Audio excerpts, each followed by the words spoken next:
So I was having a conversation with another photography buddy of mine, and we were talking about Instagram, and something that he said to me really stood out, and I thought I would make a video about it and talk about it to get everyone's opinions on this, as it's quite a topic that I do bring up in videos, my dislike for Instagram. So we were talking about the fact that when he takes photos, the first thing he thinks about is, will this look good on Instagram? And in my perspective, that kind of mindset really flattens creativity. And to be honest, sometimes I've fallen into that pitfall of behaving like this and just thinking, what will it be like on Instagram? What will it look like? Will it get likes and shares and things like that? I wanted to do this video to talk about the topic of Instagram and how its influence, or what its influence is on photography today, and how that's changed.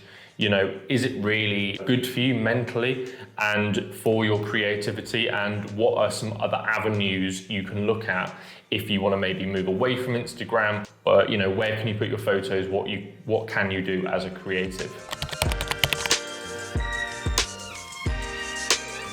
So I want to begin by talking about the pitfalls of Instagram. Now, don't get me wrong, I think Instagram is still a great platform for posting photos, videos, or whatever it might be. It's definitely motivated me in the past and still does to improve and get better as photography as we look at other photographers' work. And I've met some great people on there. I've interacted with some great people, whether it be my subscribers, you guys, or other photographers, and I've been able to collaborate and speak to them about different projects. However though, a pitfall of Instagram is that instant gratification you can get with the likes, with the comments, with the follows.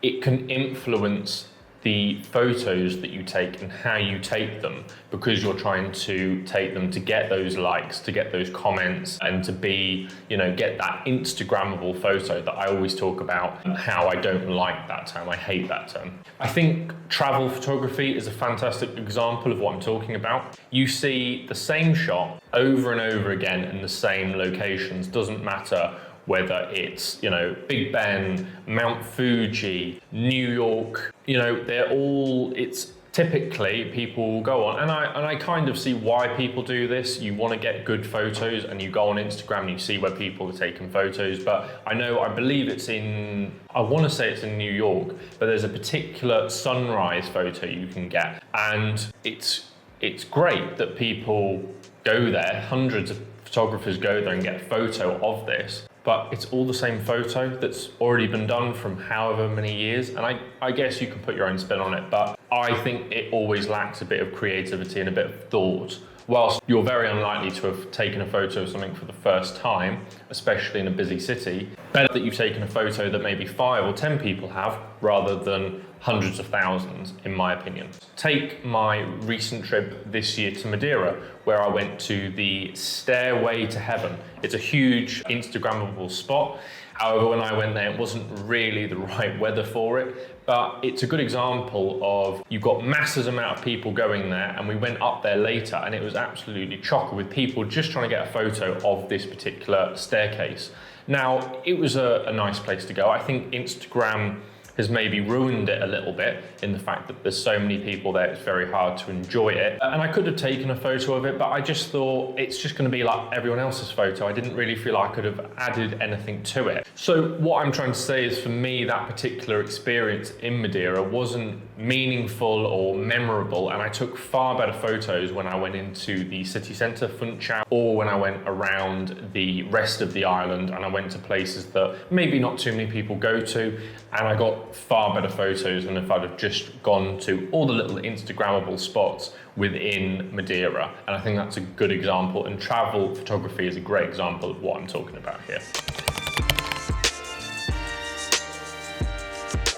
So next, I want to talk about the mental side of Instagram. Let's set the stage. You've gone out to take a photo. You're really happy with the photo that you've taken. You maybe edit it, maybe you don't if you're like me. You upload it to Instagram. You've got the perfect caption. You're really happy with it. No one sees it. Gets 2 likes.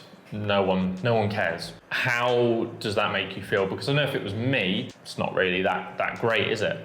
So that does put a mental strain on, one, your enjoyment of photography, and two, just your mental well-being. You know, next time you go out, you're second guessing your style, your composure, how you take photos, why did it flop, and then you're worrying about taking your next set of photos when you should just be following your style, following how you enjoy taking photos, because how you take photos is completely different from how I take photos and everyone else does, or at least it should be. Because we all know that feeling when a YouTube video of mine doesn't do very well. It doesn't feel great, but I've got to carry on and keep persisting. Same with photography. I upload some photos, they don't do very well. Okay, people don't like them, but I like them, and that is the key difference. And especially, I think what people don't realize, I mean, as a day job, I'm a social media manager, and of course, Instagram is pushing video content, short form video content, super hard at the moment.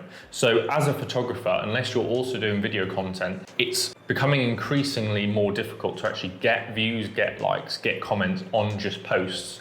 So I think you've got two things there. One, you're trying to take photos for Instagram. Two, Instagram doesn't really want photos anymore. They don't really care about photographers, which is frustrating if you're craving that, what's the word, fame, I suppose, maybe. And it can, of course, feel like all your hard work doesn't really matter. But don't worry, we're going to talk about some different ways and different places you can put your photos so that you get some more gratification and long-term gratification for the photos you take, and you don't feel so disheartened when you've uploaded them and you keep going out and shooting more and you're like, I'm not getting likes or follows or whatever it might be. Now, I'm not gonna hate on Instagram completely. It definitely has its place, but for me now, I think as a photographer, it's quite limiting. I think it's good in the fact that you do get quick feedback on your work, whether that's through direct messages from other photographers, friends, family, or comments.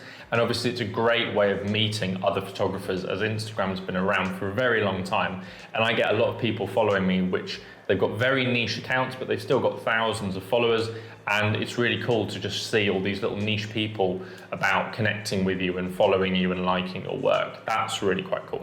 And sometimes those connections do lead to paid work, maybe with other brands, like I've done paid work in the past, and that's all come from Instagram, to be honest, or friendships with photographers or just people who like your work and message you.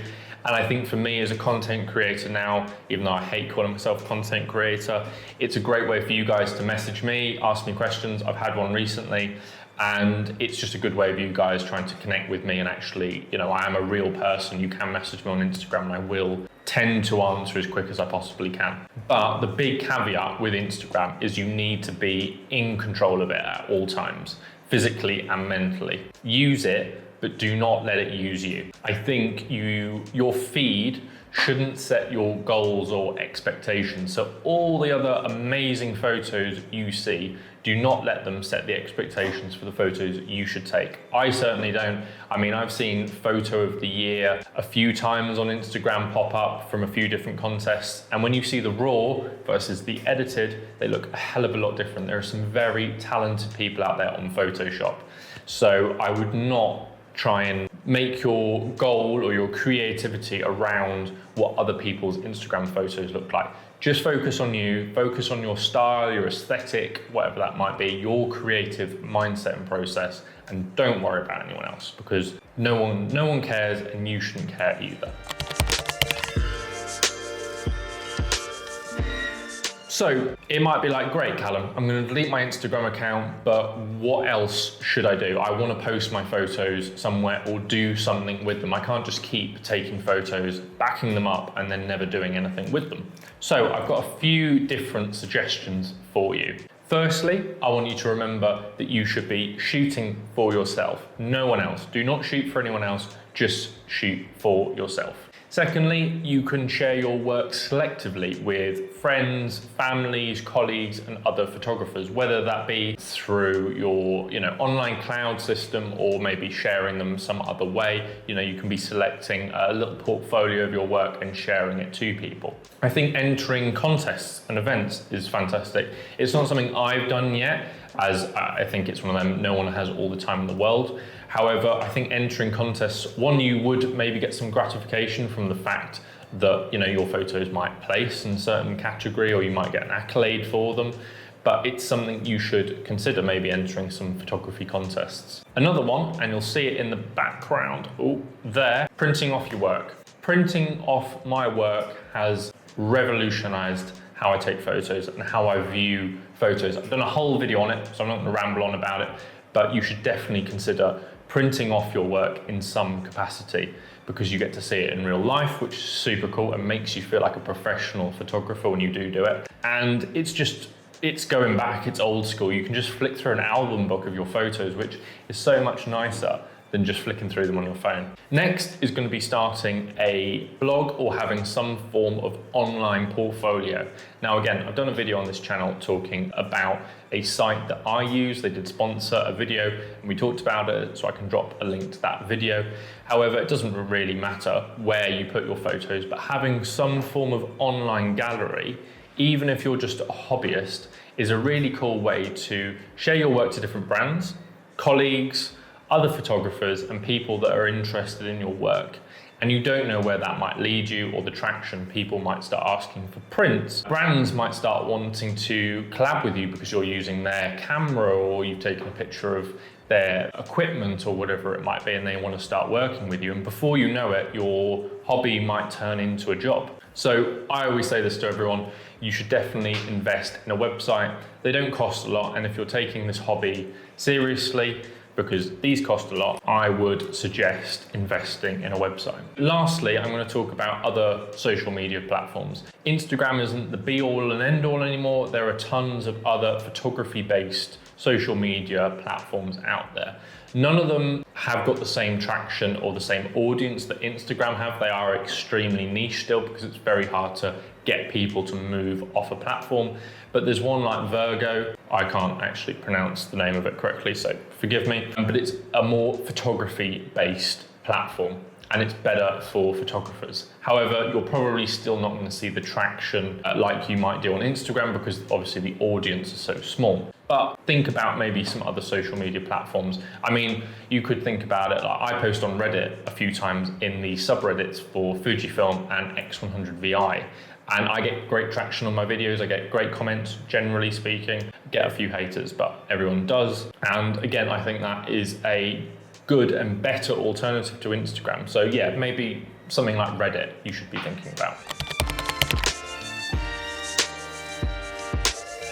I want to leave you guys with a statement. Photography isn't about sharing, it's about noticing. It's about noticing lights, shapes, people, and moments. That's all that matters at the end of the day. The things you shoot for you will often become the most memorable. So I want you guys to think, when you next go out to take some photos, doesn't matter when or what it might be, I want you to ask yourself a question. Would you take this photo, whatever it might be, whatever subject, person, moment, if no one ever saw it?